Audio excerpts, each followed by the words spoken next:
একই সঙ্গে এটা বলতে, হ্যাঁ রাহুল গান্ধী তুলেছিলেন কিন্তু আটকাতে পারেননি, কারণ আমি জানি না কোন পক্ষে গেছে কোন বিপক্ষে গেছে, কিন্তু দিল্লির যে ভোটার বেড়েছিল, মহারাষ্ট্রে যে ভোটার বেড়েছিল, সেটা তো ইলেকশনের পরে অনেকটাই জানা গেছে। যাই হোক, কংগ্রেস আটকাতে পারেনি। পরের বক্তা সুমন ভট্টাচার্য। পশ্চিমবঙ্গের বর্ধমান শহরে যদি কেউ বর্ধমান বিশ্ববিদ্যালয়ের দিকে হাঁটে তাহলে সেখানে একজনের মূর্তি চোখে পড়বে। ভদ্রলোকের নাম সুকুমার সেন, ভারতবর্ষের প্রথম ইলেকশন কমিশনার। ঠিক যেমন ইন্দিরা গান্ধীর অনুরোধে মানেকশা আগে বাংলাদেশে যুদ্ধ করতে চাননি, তেমনই সুকুমার সেনও নেহেরুর অনুরোধ ফিরিয়ে দিয়েছিলেন। বলেছিলেন যে আমার দেশ বা আমার গঠনতন্ত্র এখনও রেডি নয় একটা সুষ্ঠুভাবে নির্বাচনের জন্য। সুকুমার সেনকে নিয়ে পরবর্তীকালে বহু জিনিস লেখা হয়েছে। সুকুমার সেনের পরে এতক্ষণ সঞ্চালক বিশ্ব যেটা বলছিলেন, সবচেয়ে আলোচিত ইলেকশন কমিশনের নাম টি.এন. সেশন। 90-এর দশকে তিনি শুধু বদলালেন না, তিনি বোধহয় প্রথম ইলেকশন কমিশনার যিনি পরবর্তীকালে বিজ্ঞাপনের মডেলও হলেন এবং বললেন আমি রাজনীতিকদের গাজরের মতো চিবিয়ে খাই। সেই সব দিন চলে গিয়েছে। আমরা এখন যে নির্বাচন কমিশনারদের দেখি তারা প্রধানমন্ত্রীকে চ্যালেঞ্জ করবেন বা এই ধরনের কোনো সিদ্ধান্ত নেবেন, এরকম ভাবাটা ভুল। আগে যিনি নির্বাচন কমিশনার ছিলেন রাজীব কুমার, 2024-এর লোকসভা নির্বাচনের আগে তার সাংবাদিক সম্মেলনের ভিডিওটা আরেকবার কেউ দেখতে পারেন। তিনি যতক্ষণ শায়েরিতে ব্যয় করেছিলেন ততক্ষণ নির্বাচন সংক্রান্ত প্রশ্নের উত্তর দেননি। এবার তাহলে আমরা যখন এই ভূতের ভবিষ্যৎ আছে কিনা বা ভূতের ভোটার অধিকার আছে কিনা সে নিয়ে আলোচনা করছি, তখন তাহলে যদি বিজেপির তত্ত্বে যাই তাহলে বলতে হবে যে পশ্চিমবঙ্গে সব বাংলাদেশি অথবা রোহিঙ্গারা চলে এসছে এবং তারাই ভোটার তালিকায় ঢুকেছে। তাহলে বিজেপির কাছে প্রশ্ন করতে হবে, ভাই মহারাষ্ট্রে যখন দেবেন্দ্র ফডনবিসের সরকার চলছিল, একনাথ শিন্ডের সরকার চলছিল, তখন মহারাষ্ট্রে কি করে 7 মাসের মধ্যে 38 লক্ষ ভোটার বাড়ল?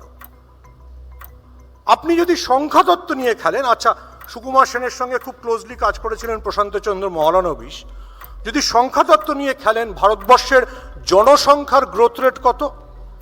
1-এর একটু কম, 0.8%। মহারাষ্ট্রের ক্ষেত্রে আরও কম। তাহলে কি মহারাষ্ট্রের ক্ষেত্রে আমি ধরে নেব যে একনাথ শিন্ডে এনে থানে সমস্ত জায়গায় ভোটার বসিয়েছিলেন? মহারাষ্ট্রে তার জনসংখ্যার 4% হারে ভোট বেড়েছে। কি করে বাড়ল? তার মানে ভূত কেউ ঢোকানোর চেষ্টা করেছে। দেখুন, প্রথম বুঝতে হবে, যদিও আজকে সিপিএম কিন্তু একটা মোটামুটি চৈতন্য স্তরে চলে গেছে, চৈতন্যর মতো বিভিন্ন জিনিস বলে যে শাসক দল করছে। আমরা এখনো কেশপুর ভুলে যাইনি। কেশপুরের নন্দরানী দল যখন জিতে বিধানসভায় ঢুকতেন, সিপিএমের অন্য বিধায়ক মন্ত্রীরা তার দিকে তাকাতেন, কারণ সমস্ত স্ট্যাটিস্টিক্সকে উনি হারিয়ে দিয়েছেন। বিরাট কোহলির ওই পারফরমেন্স ছিল না। তো সেই পারফরমেন্স সিপিএম যা শিখিয়েছে সেটা যদি গোটা ভারতবর্ষে জনসংখ্যার, আমি বলছি, কিন্তু যখন বিজেপি বলছে যে পশ্চিমবাংলায় রোহিঙ্গা ঢুকেছে, তাহলে কি মহারাষ্ট্রে আফগানিস্তানের লোক ঢুকেছে? ভাই, মহারাষ্ট্রের বিধানসভাগুলো ভোট বাড়লো কি করে? দিল্লিতে কারা ঢুকলো?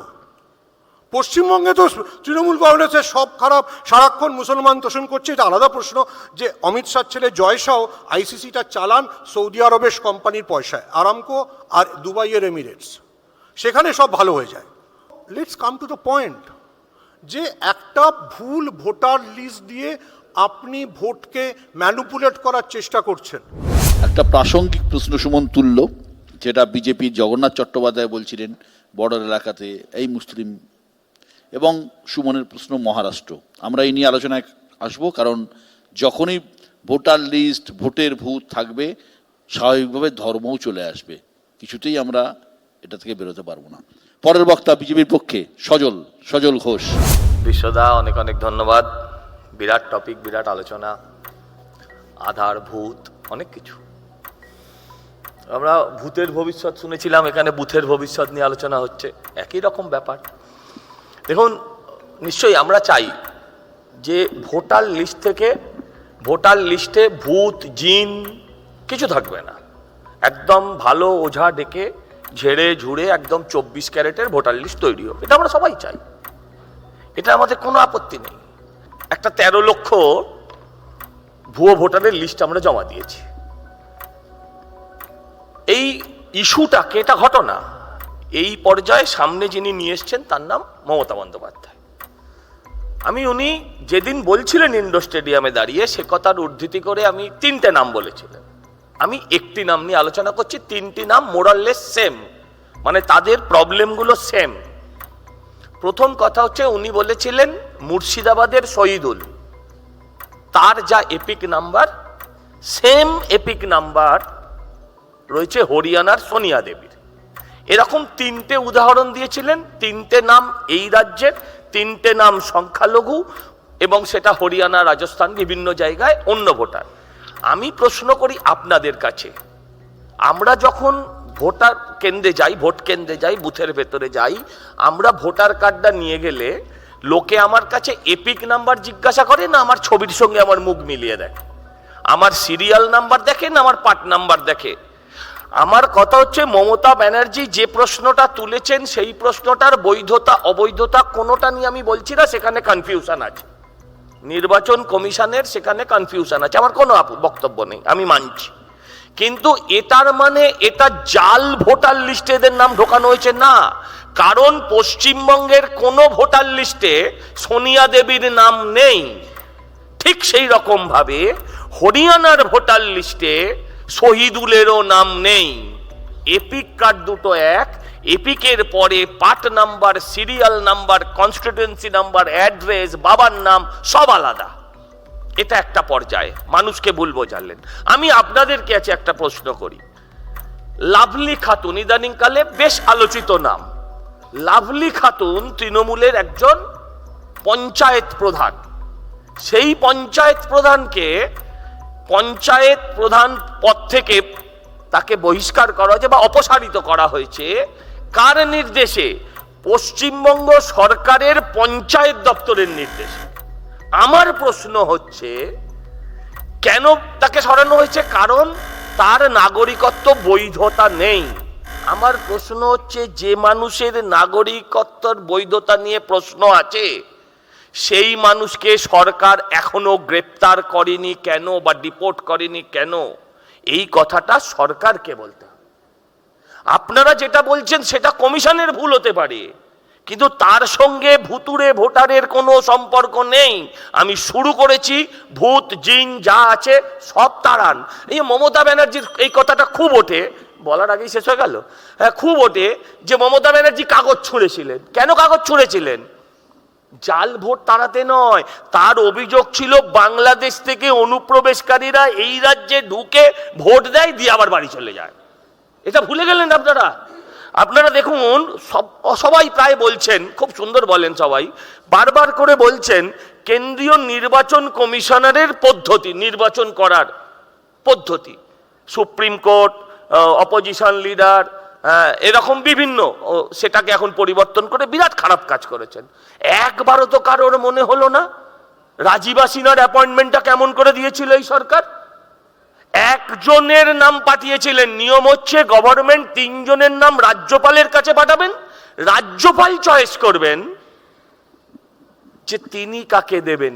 চোরের মায়ের বড় গলা, যারা একটা পাঠিয়ে বাধ্য করে রাজ্যপালকে সেই নামটা পাঠাতে, যারা আলাপন বন্দ্যোপাধ্যায়ের মতন, বোধহয় জহর সরকারও একবার হয়েছিলেন, পরের তৃণমূলের সাংসদ হয়েছিলেন, এমন লোককে যারা রাজ্য নির্বাচন কমিশন করে, তাদের এত বড় বড় কথা বলার কোনো জায়গা আছে বলে আমার মনে হয় না।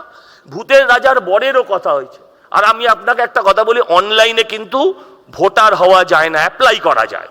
আমি আপনাকে বলি, ভূতের রাজার কথা সবাই বলেছেন, ভূতের রাজার একটা বর ছিল, সেই বরটা হচ্ছে যেমন খুশি খাইতে পারি।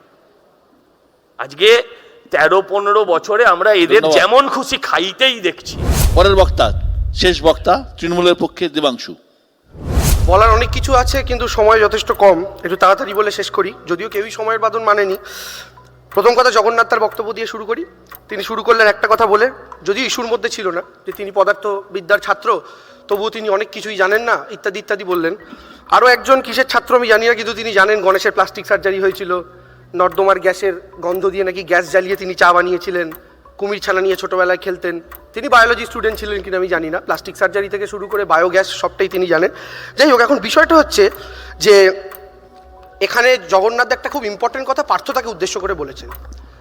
সেটা হচ্ছে পার্থদার বক্তব্যের পরিপ্রেক্ষিতে তিনি বলেছেন যে পার্থদা যে ইলেকশন কমিশনের থেকে সার্টিফিকেট নিয়ে এমপি হলেন, কি অন্যায় সেই পার্থদা সেই ইলেকশন কমিশন কি অস্বচ্ছ বলছে?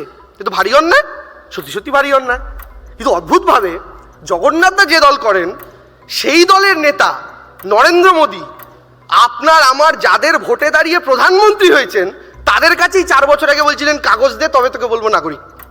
তার মানে সেই জনগণ যাদের ভোটে তিনি প্রধানমন্ত্রী হয়েছিলেন তাদেরকেই অস্বচ্ছ বলে দিয়েছিলেন। আজকে নির্বাচন কমিশনকে অস্বচ্ছ বলা হচ্ছে বলে পার্থদা কি করে তাহলে স্বাভাবিক নিয়মে এমপি হন সেই প্রশ্নটা করছেন। তার মানে তো আমাদের প্রধানমন্ত্রী বাতিল প্রধানমন্ত্রী বলতে হয়, তাই না? তৃতীয় পয়েন্ট, ফিঙ্গারপ্রিন্ট দিয়ে ভোট হোক, এখানে বলে গেছেন জগন্নাথদা। আধার কার্ডের সাথে লিঙ্ক হোক, খুব ভালো কথা। কিন্তু এখানে দুটো পয়েন্ট আছে। প্রথম কথা, বিজেপির কোনো নেতাকে মহারাষ্ট্র আর দিল্লি ইলেকশনের আগে এটা বলতে শুনেছেন ফিঙ্গারপ্রিন্ট দিয়ে ভোট হোক? একজন নেতা বলেনি। 2 নম্বর কথা, আধার কার্ডের সাথে ভোটার কার্ড লিঙ্ক করে ভোট হবে বুঝলাম, কিন্তু দুটো কার্ডের বেসিক ডিফারেন্স আছে। কি? ভোটার কার্ড আমাকে ইস্যু করে ভারতের নির্বাচন কমিশন, আর আধার কার্ড আমাকে ইস্যু করে ভারতের সরকার। অর্থাৎ আমার ভোটার কার্ডের নিয়ন্ত্রণ ইলেকশন কমিশনের কাছে, আমার আধার কার্ডের নিয়ন্ত্রণ ভারত সরকারের কাছে। এর অর্থটা কি? আপনার ফিঙ্গারপ্রিন্ট দিয়ে যখন ভোট দিতে হবে, আপনি বেশ দেখলেন, আপনি ভোট দিতে যাবেন সকালবেলা, ব্রেকফাস্ট করে চা খেয়ে ভোট দিতে যাচ্ছেন, কিন্তু ভোটে যখনই আপনি ফিঙ্গারপ্রিন্ট মারছেন আপনি দেখছেন আপনার ভোটটা ভ্যালিড নয়, আপনি ভোটই দিতে পারলেন না। এবার কি করে, কেন ভ্যালিড হবে না? কারণ ওই আপনি যে ভোটটা দিতে যাচ্ছেন আপনার ফিঙ্গারপ্রিন্ট, সেটার কন্ট্রোল থাকবে কেন্দ্রীয় সরকারের হাতে। ফলে কোন বুথে কোন এলাকায় তৃণমূলের কত ভোট বা কোন রাজ্যে বিরোধীদের কত ভোট সেটা নিয়ন্ত্রণ করে তার আধার কার্ড ইনঅ্যাক্টিভেট করার মাধ্যমে আপনার ভোটটাও বাতিল করে দেবে এই কেন্দ্রের সরকার। কারণ নিয়ন্ত্রণ তাদের হাতে থাকবে যদি আধারের সাথে লিঙ্ক হয়। এটা খুব সহজ একটা জায়গা যেটা আমাকে আপনাকে বুঝতে হবে। প্লাস কিছু বিশেষ এলাকাতে কত শতাংশ লোককে বাদ দিয়ে দিলে তাদের জয়টা সুবিধা হবে, এসব অঙ্ক তো আছেই। এখন বিষয়টা হচ্ছে এই সব কথার মাঝখানে একটা কথা উঠে আসছে যে রোহিঙ্গা ঢুকছে ইত্যাদি ইত্যাদি। আচ্ছা আমায় বলুন তো, রোহিঙ্গা যদি ঢোকে, আমরা তো বারবার একটা কথা বলি, রোহিঙ্গা তো বর্ডার দিয়ে ঢোকে। আপনার বাড়ির সামনে ধরুন একজন দরোয়ান আছেন, তারপর রোজ আপনার বাড়িতে চুরি হচ্ছে, আপনি প্রথম কাজটা কি করবেন? দরোয়ান বদল করবেন। তো আমাদের দেশের নিরাপত্তার দায়িত্বে বর্ডারে কারা আছে? Border security force. এই তাদের মাথায় কে রয়েছেন? অমিত শাহ। সেই বর্ডার সিকিউরিটি ফোর্সকে টপকে রোহিঙ্গা ঢুকছে, অনুপ্রবেশকারী ঢুকছে, আর অমিত শাহকে বলছেন শ্রেষ্ঠ স্বরাষ্ট্রমন্ত্রী আমাদের। এটা কি করে হতে পারে? তাহলে আগে স্বরাষ্ট্রমন্ত্রীকে সরান, আপনারা সেটাও করবেন না। তৃতীয় কথা কি, ভয়ের জায়গাটা কোথায়? এই যে ভোটার কার্ডে কারচুপি, এইগুলোর সঙ্গে জড়িয়ে আছে এনআরসি। আসামে যে এনআরসি হয়েছিল মাথায় রাখবেন, আর যারা হিন্দু হিন্দু ভাই ভাই পোস্টার লাগাচ্ছেন, তখন আসামের হিন্দুদের বেলার ভাই ভাই মনে ছিল না, কারণ 44 লক্ষ যে মানুষের নাম বাদ গেছিল এনআরসি থেকে, তার মধ্যে কিন্তু 30 লাখের কাছাকাছি হিন্দু বাঙালির নাম ছিল। তারা এখনো ডিটেনশন ক্যাম্পে ডিভোটার হয়ে বসে রয়েছেন, অ্যারেস্টেড, এখনো স্বাভাবিক জীবনযাপন করতে পারেন না। এই আপনার ভোটার কার্ডে ম্যালফাংশনিং এর মাধ্যমে ভবিষ্যতে যখন এনআরসি হবে আপনাকে কাগজ জমা দিতে বলবে, আর এই নরেন্দ্র মোদীর সরকার দেখবে এমা তোমার আধার কার্ড তো এই তোমার নাম্বারটা তো দেখছি রাজস্থানেরও একজনের আছে, রাজস্থানের কেউ তো নিশ্চয়ই আর বাংলাদেশ টপকে আসেনি, তুমিও একটা বাঙালি, তাহলে তুমিই বাংলাদেশি ডিভোটার, যাও। কি করবেন তখন? এই সজলদাও যাবে জেলে। মোদীজি সজলদাকেও ছাড়বে না, কেন বলুন তো? আর সজলদা হিন্দু হতে পারে, তার আগে পরিচয় হচ্ছে বাঙালি, মাছ মাংস খায়, মোদীজি ছাড়বে না, কারণ মাছ মাংস খাওয়া সাহি হিন্দু নেই হ্যায়। বুঝতে পেরেছেন গল্পটা? এবার আসি পরের কথায়। আচ্ছা ধরুন এই কেন্দ্রীয় সরকার চায়টা কি? আমাকে আপনাকে জ্বালিয়ে শেষ করে দিয়েছে কয়েকটা বছর। কি করে? একের পর এক সিস্টেম এনেছে, সিস্টেম আনার পর আমি আপনি লাইনে দাঁড়িয়ে দাঁড়িয়ে মরেছি, এবং রোজ একটা করে নতুন নাটক। আমরা হচ্ছি যেন জোকার, দেশের জনগণ। আমরা ডান্স পারফরমেন্স করবো, মোদীজি বসে দেখবেন কেমন। হঠাৎ একদিন এলেন, মেরে प्यारे भाइयों बहनों आज आधार कार्ड के साथ पैन कार्ड लिंक होगा, लाइन में खड़े हो जाओ। আপনারা দাঁড়িয়ে বললেন।